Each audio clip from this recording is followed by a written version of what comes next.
Balita mula sa lalawigan sa bawat rehiyon ng ating bayan.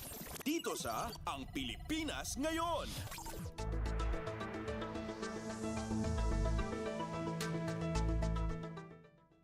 Narito na ang bugso ng ating mga regional news. Dumako muna tayo sa rehiyon ng Luzon.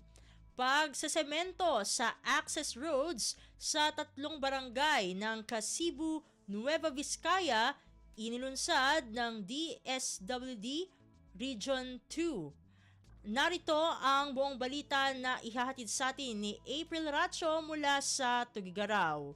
Agatad sa nga 15 milyon pesos, apan ang semento kadagiti access roads, ti manamnama ang maipatong baliti talo a barangay, iti iliti Kasibu, Nueva Vizcaya. Opisyal na isuwat, iti maudya pa sa Timayo, ti para kaipatong paliti proyekto, babaan ti programa, ang kapit bisig laban sa kahirapan, Comprehensive and Integrated Delivery of Social Services, winukalay SEEDS, kapangyarihan at kaunlaran sa barangay, Community-Driven Development, ti Department of Social Welfare Development, wino DSWD Region 2, iti panangiyusuwat, iti proyekto kat na isayang kati municipal orientation nga inatendaran dagiti local government officials nga indauluan ni Mayor Alberto Bumolo Jr. karama dagiti community leaders. Iti nasa unga orientation na isayang dagiti comprehensive sessions mainaig iti gandat ken paganarutan ti proyekto agraman ti project identification, proposal development, community-based procurement, financial management ken technical nga aspekto iti programa akas panangarmas kadagiti community volunteers iti masapol para iti panangimaton ti local development projects. Kasaruno daytoy ket na isayang ti site validation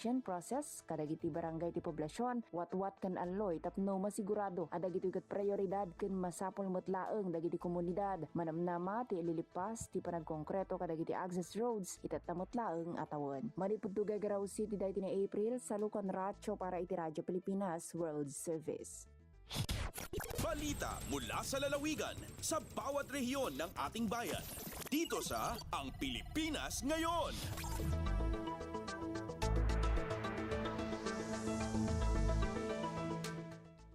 Inyong napakinggan ang ulat ni April Racho mula sa Tugigaraw. Dakuin naman natin ang Baguio City. 30 milyong pisong halaga ng multi-purpose building project pinasinayaan sa Mankayan, Benguet.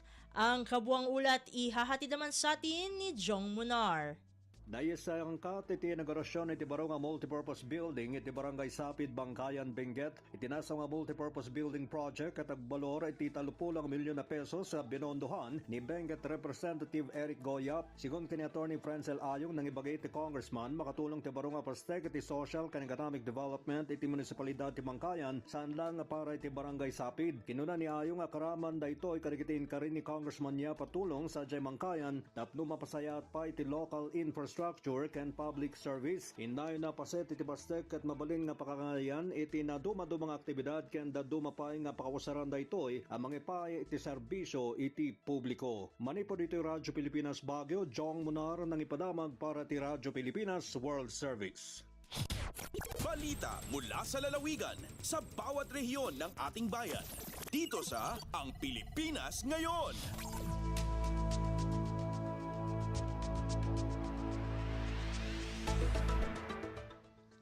Inyong napakinggan ang ulat ni Jong Munar mula sa Baguio City.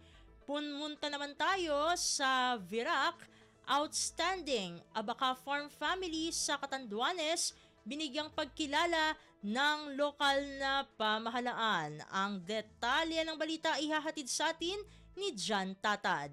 Tulong pamilya sa probinsya nin Catanduanes ang pinagbidbid kan lokal na gobyerno makaaging mapili ang mga ini sa search for outstanding Abaca Farm families sa rong kompetisyon na parte kan pagselebrar na ikawalong Abaca Festival.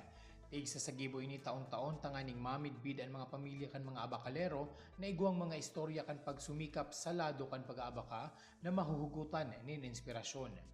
Katakod ka ini na piling maging provincial winner para sa nasabing kompetisyon ang pamilya ni Winnie Cañeta hali sa barangay San Roque, Bato. Sinundan man ini kan pamilya ni Johannes Toririt hali sa barangay Dororian sa Banwaan ni Higmoto bilang first runner-up, mantang nag-second runner-up man ang pamilya ni Manuel Piano kan barangay Hinitligan sa Baras.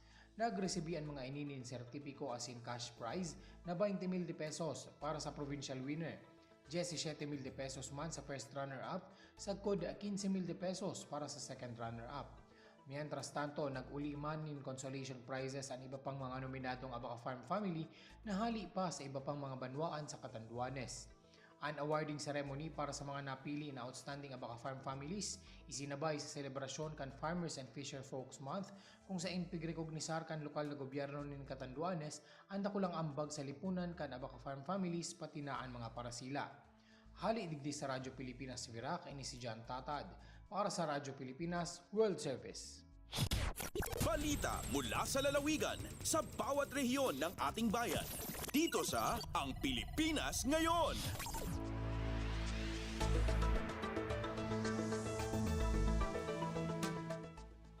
Inyong napakinggan ang ulat ni John Tatad mula sa Virac. Dumako naman tayo ngayon sa rehiyon ng Kabisayaan. Cebu Governor Gwen Garcia nasa Russia upang magsalita sa St. Petersburg International Economic Forum. Pakinggan ang kabuang ulat na ihahatid sa atin ni Carmel Matos Pedroza mula sa Cebu. Gigatakda mo tambong og mamulong si Cebu Governor Gwendolyn Garcia sa ipahigayong St. Petersburg International Economic Forum sa nasod sa Russia. Nibiya nitong Biyernes ang 16 nga delegation sa gobernadora ug naabot na sa Moscow adlaw nga Sabado, pitsa 1 sa buwan usab sa Hunyo. Duha ka okasyon ang iyang tambungan diin siya mamulong nga mao ang Eurasian Economic Union ug ang ASEAN Integration Conference. Layo ni ini nga palig-unon pa ang ekonomiya sa mga nasod nga motambong sa okasyon. Gawas niini gigatakdang mag-renew sa Sisterhood Agreement sa lalawigan sa Sugbo ug sa St. Petersburg. Una nang nahimo sister cities sang duha ka dapit nitong tuig 2009. Kini si Carmel Matos Pedroza para sa Radyo Pilipinas World Service. Balita mula sa lalawigan sa bawat rehiyon ng ating bayan. Dito sa Ang Pilipinas Ngayon.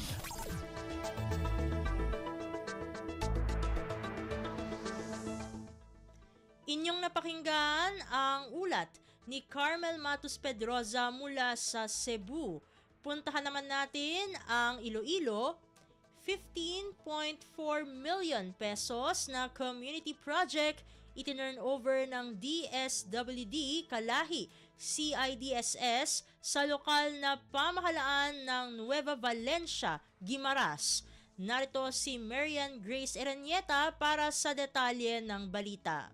Nag-turnover sa community project balor 15.4 milyones pesos ang Department of Social Welfare and Development o ang DSWD kapit bisig laban sa kahirapan comprehensive and integrated delivery of social services o kung kalahisid sa lokal nga panguluhan sa Nueva Valencia, Guimaras. Lakip sa proyekto ang Tricycle Road Project kag 3 ka concrete pathway nga makabenepisyo ang masobra 11,000 nga panimalay. Pinaagi sa mga proyekto mas mapasangkad pa ang turismo sa Nueva Valencia bangod madamo sa mga tourist attractions ang nahamtang sa munisipalidad nga sarang padulungan sa mga turista. Ginpangunahan ng DSWD 6 Promotive Services Division OIC Chief Judith Barrado kag Jason Romano, Project Development Officer 5 sang Kalahi Seeds National Project Management Office ang pag-turnover sa proyekto kay Nueva Valencia Mayor Attorney Paul Vincent de la Cruz. Dako naman ang pagpasalamat ni Mayor de la Cruz sa Kalahi Seeds sa pagpatuman sa mga proyekto sa Nueva Valencia. Naggikan sa Iloilo, Marian Grace Erenieta para sa Radyo Pilipinas World Service. Balita mula sa lalawigan sa bawat rehiyon ng ating bayan. Dito sa Ang Pilipinas Ngayon.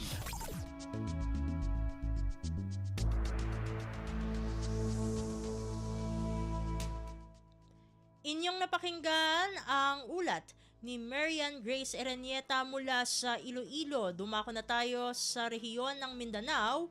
Bagong Minda Secretary Leo Magno nilinaw na mas mapaaga ang pagtapos ng Davao River Bridge Project taliwas sa iniulat na maantala ito.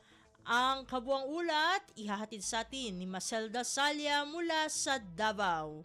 Giklaro sa bagong milingkod nga chairman ug Secretary sa Mindanao Development Authority Leo Magno nga gilaumang mahuman ang 1.34 kilometers Davao River Bridge project nga masayo sa orihinal nga target date niini ang November 2025. Kini pagpaklaro sa opisyal human sa migawas nga report din matud pa sa usa ka opisyal sa Department of Public Works and Highways kun DPWH 11 nga madalatar ang pagtapos sa mga proyekto sa 2026. Ang Davao River Bridge project adunay target construction period nga 18 months. Di nagsugod kini sa ikaduhang quarter ning tuiga, din ana sa 20% nga natapos kini. Gisiguro usab ni Magno nga magpadayon ang construction sa maong tulay nga walay interruption, din gipondohan kini pinaagi sa grant gikan sa China Exim Bank. Gikan dinhi sa Radyo Pilipinas Davao, Marcel Mamon Dasalya para sa Radyo Pilipinas World Service.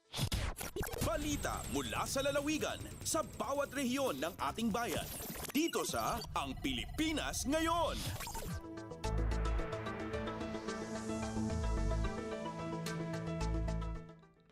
At inyong napakinggan ang ulat ni Marcel Dasalya mula sa Davao.